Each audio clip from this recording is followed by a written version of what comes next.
Bapak, Ibu, saudara-saudari yang terkasih dalam Kristus Yesus, dipanggil untuk mengikuti Yesus ternyata tidak semudah membalikkan telapak tangan. Mengapa demikian?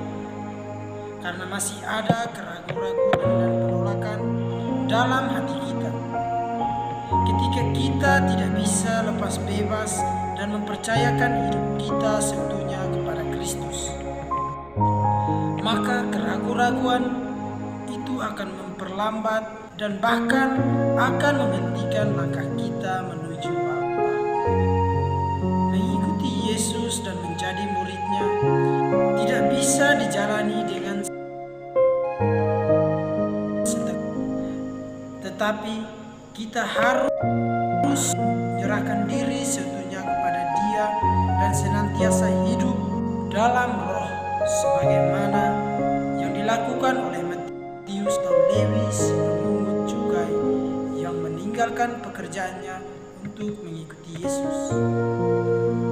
Bapak, Ibu, saudara-saudari yang terkasih dalam Kristus Yesus, pada kesempatan ini kita sekalian bersama-sama diajak untuk merenungkan kitab suci Injil Matius bab 9 ayat 9 sampai dengan 13 tentang Matius pemungut cukai mengikuti Yesus.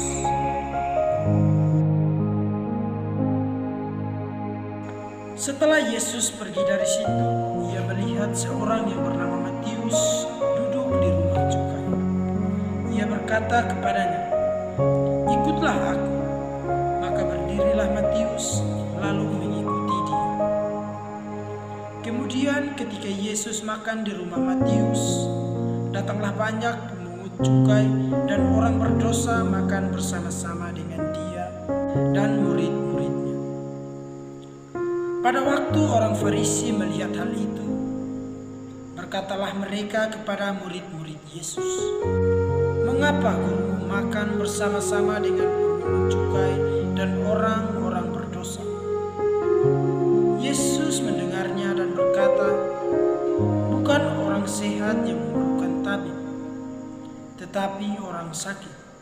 Jadi pergilah dan pelajarilah arti firman ini.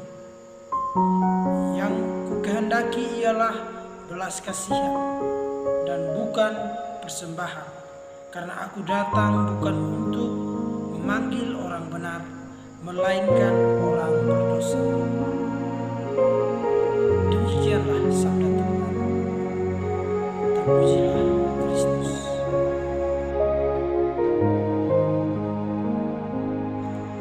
Bapak, Ibu, saudara-saudari yang terkasih dalam Kristus Yesus, dipanggil untuk mengubah sikap.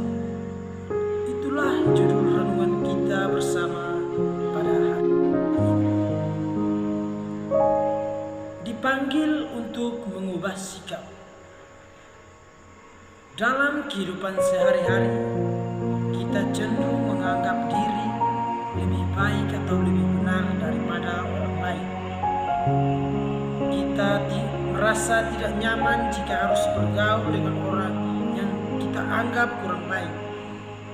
Kita takut dianggap jahat seperti orang-orang itu dan takut diperlakukan secara tidak baik. Kita merasa tidak pantas bergaul dengan orang semacam itu. Matius, seorang pemungut pajak, menjadi gambaran profesi yang tidak baik. Ia dianggap sebagai penjajah Roma. Ia memungut pajak penghasilan dari warga Israel untuk disetorkan kepada wakil pemerintah Romawi. Seluruh masyarakat ikut memberikan cap jelek kepadanya. Selain itu, para pemungut cukai atau pajak juga disamakan dengan pendosa berat seperti perampok dan pezina.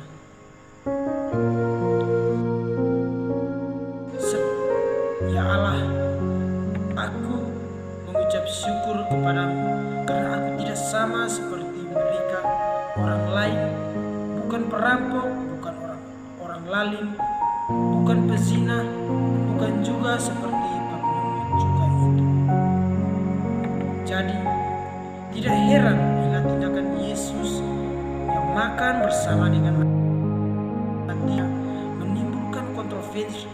kontroversi yang luar biasa. Saudara-saudari yang terkasih, Yesus datang bukan untuk memanggil orang benar, melainkan orang berdosa. Yesus memandang Matius sebagai insan yang memerlukan uluran tangan, perhatian, dan kasihnya. Dengan pengakuan Yesus ini, Matius mengalami pembaruan hidup. Memang orang tidak pernah berbuat salah, bahkan jatuh dalam dosa, tidak semestinya dihukum, dihindari, dicemooh, dihina, atau dikucilkan. Dia justru perlu didekati, dipahami, dimengerti, dan dituntun ke jalan yang benar. Yesus telah memberikan seluruh dirinya untuk memahami dan mengerti dengan segala persoalan hidup Matius memungut cukai. Sebab itu, Yesus memanggil Matius untuk mengikuti Dia. Saudara-saudari yang terkasih dalam Kristus, bagaimana dengan kita? Apakah kita mau mengubah sikap kita ketika kita ditegur untuk mengubah sikap kita? Hendaknya kita pun berani mengubah sikap kita seperti Matius yang mau meninggalkan pekerjaannya untuk mengikuti Yesus. Barangkali selama ini kita menjadi menyoroti, menilai, dan menghakimi orang lain. Sekarang kita ubah menjadi sikap yang mau memahami, mengerti, dan mengarahkan pada jalan yang benar, seperti tindakan Yesus terhadap Matius hari ini. Yesus telah berinisiatif memanggil Matius, sebab karya keselamatannya mesti segera terlaksana. Saudaraku sekalian, Matius menghayati panggilannya dan mau mengubah sikapnya. Ia menjadi pilihan Allah sekaligus sebagai rasul dan penulis Injil. Dari pengalaman Matius, kita sekalian diajak untuk mengubah sikap dan menjadi orang-orang terpanggil yang mau memikul salib dan mau mengikuti Yesus. Saudara-saudari yang terkasih, sebelum menutup pertemuan kita, saya ingin menyampaikan kebenaran kata-kata orang bijak, yaitu bahwa daya panggilan itu sebuah jawabannya. Panggilan bukanlah kata terakhir. Kata terakhir adalah pilihan kita sendiri.